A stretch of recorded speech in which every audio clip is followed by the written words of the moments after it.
सलझामाई कौने कारणमायो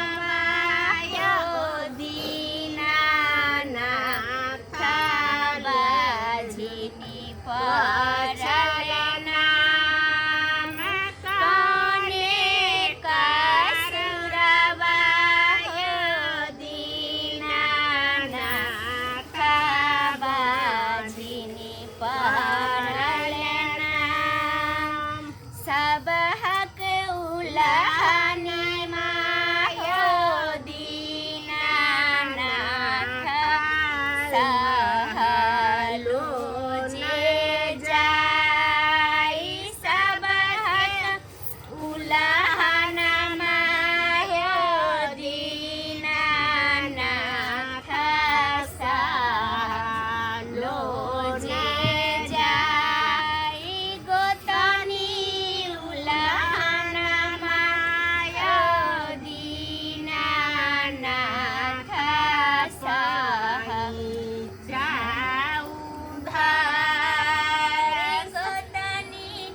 उलाहन मायो दीनानाथ सहलो ना जाई सासु उलाहन मायो दीनानाथ संगा बही जाई सासु उलाहन मायो दीनानाथ गंगा बही जाई ननद धुना कनायो दीनानाथ सहलो ना जाई ननद उलाहमायो दीनानाथ सहलो ना जाई गोतन उलाहन मायो दीनानाथ पजी जाऊ धार गोतन उलाहन मायो दीनानाथ सहलो ना जाय। एकरा सबके सही नहीं आब कई को बोला जब से मिला मिला कर रखी एक तार कोनो वाला गीत थे ना अनैया यो दीनानाथ कथी करुआ कथी के रानैया यो दीनानाथ कथी करुआ कथिए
खुशी रह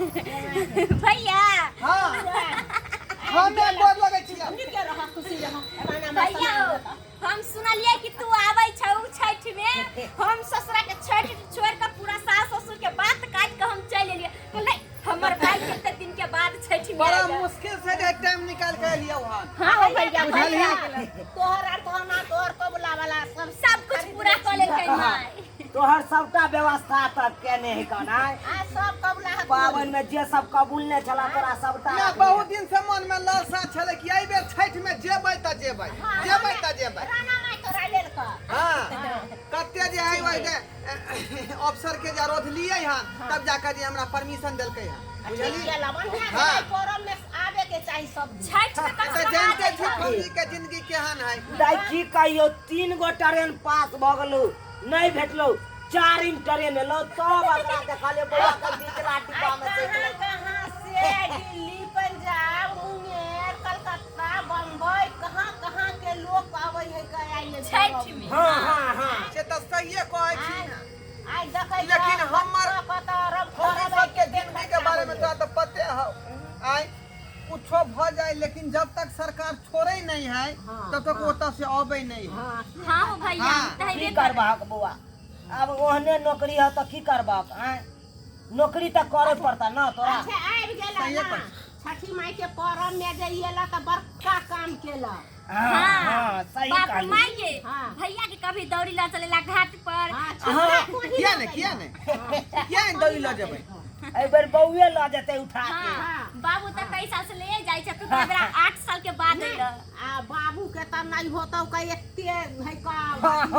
ए बेर बाहर गेल ना उठाते हम उठावे ला आलिए भैया 8 साल के बाद आई बेरा छठ में है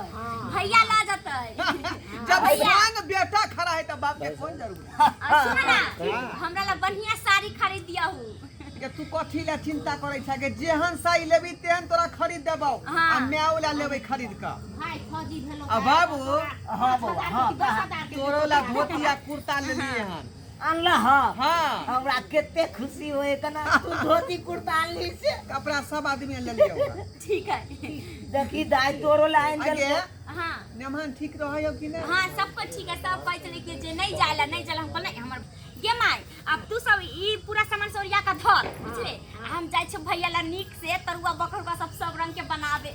सही काला खुशी सही नहीं काला हो। जा चीरल ह सब चीज चीरल ह तरुआ ओ भैया भोरे माई सब कुछ चीज करके देखो पूरा तरुआ सब कि दियो तो गरम छन के भैया के खियाई चल ना नेमहन के बात को काट के चले लियन खिसियाल होतै न नहीं खिसियातै उ मेहमान त सब ना तू जे कते साल पर अइला ह से तो सही कहै छ बहिन बहुत दिन के बाद जे हमरा तोरा